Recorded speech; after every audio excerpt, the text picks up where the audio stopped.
মির্জাফর আর লেন্দুক দর্জির কাছে বাংলাদেশ বিক্রি করে দেয়া হবে না। অতএব সাধু সাবধান। সংস্কার, বিচার, নির্বাচনের প্যাকেজের মধ্য দিয়ে হচ্ছে 1400 শহীদের রক্তের হিস্সা আদায় করা সম্ভব। সংস্কারের মাধ্যমেই সেই সাগরকন্যার ময়নাদ্বীপ বানানো সম্ভব। ওটাই আমার বাংলাদেশ 2।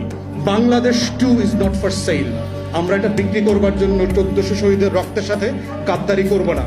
বাংলাদেশে আপনার টোটাল, আমার সংসদের হিস্ট্রি আমি যতটুকু পড়েছি, আমার ডেফিনেশন হয়তো ম্যাট্রিক্স একটু উঁচু হইতে পারে, 50 জন মেম্বার অফ পার্লামেন্ট এমপি গত 53 বছরে বাংলাদেশ প্রডিউস করে নাই। 50 জনও করে নাই। গত 53 বছরের কথা বলছি, কিন্তু এক সংসদের কথা বলছি না। পার্লামেন্ট মেম্বার বলতে যা বোঝানো হয় দুনিয়াতে, যদি হাউস অফ কমন্সের স্ট্যান্ডার্ড আমি ধরি, তার 50 জনে 53 বছরে তৈরি করা যায়নি। তাহলে সেখানে আপনি 300 থেকে 400 নিবেন, উপরে আবার 100 নিবেন। এই যে বিশাল হাতির পাল তৈরি করছেন, এবং এটার জন্য যে হাজার হাজার কোটি টাকা লুটপাটের বাণিজ্য, পলিটিক্যাল পার্টির সিন্ডিকেটেড করাপশনের স্পেস করে দিচ্ছেন, এটা যেটা করবে, দ্বিতীয় চেম্বার তো হবেই না, বরং যে কারণে আমরা সংস্কার চাই ঠিক তার উল্টা রেজাল্টটা বয়ে নিয়ে আসবে।